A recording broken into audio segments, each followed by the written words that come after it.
အားလုံးပဲကြည့်ရှုသူပရိသတ်များမင်္ဂလာပါခင်ဗျာကျွန်တော်တို့ရဲ့ပေါက်ကြီး channel ကနေထပ်မံကြိုဆိုလိုက်ရပါတယ်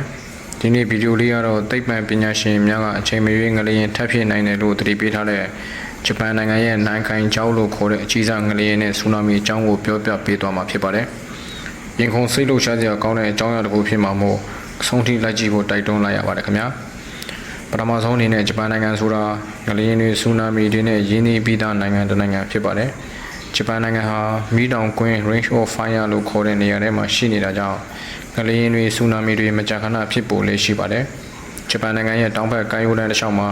နိုင်ခိုင်ကျောက်လို့ခေါ်တဲ့မြေအောက်ရွေးလျားမှုဇုံတစ်ခုရှိပါတယ်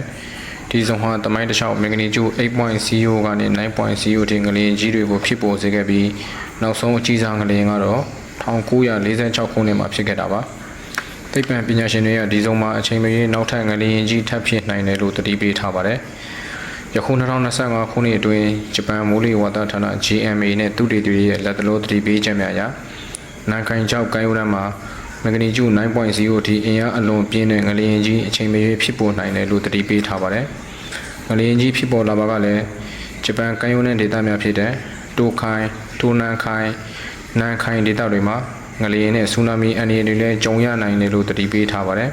။ဒါကြောင့်ဂျပန်အစိုးရကပြည်သူတွေကိုရေးဖို့ပြင်ဆင်မှုတွေလှုပ်ဆောင်ထားဖို့သတိပေးချက်တွေထုတ်ပြန်ထားပါတယ်။ဂျပန်အစိုးရရဲ့ခန့်မှန်းချက်အရ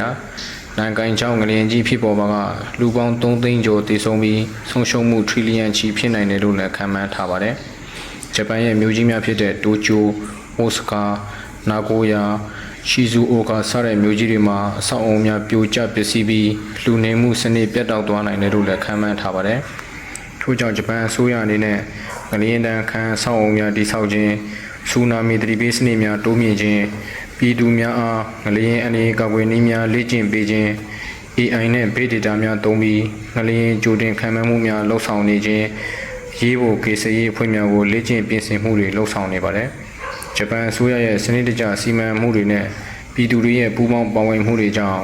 ငလျင်လိုသဘာဝဘေးအန္တရာယ်ကြီးကိုအကောင်းဆုံးကာကွယ်နိုင်မယ်လို့မျှော်လင့်ပါတယ်။နောက်ဆုံးအနေနဲ့ကြည့်ရှုသူပြည်သူများကိုပြောချင်တာကတော့တန်ကိုင်ကြောင့်ငလျင်ဟာ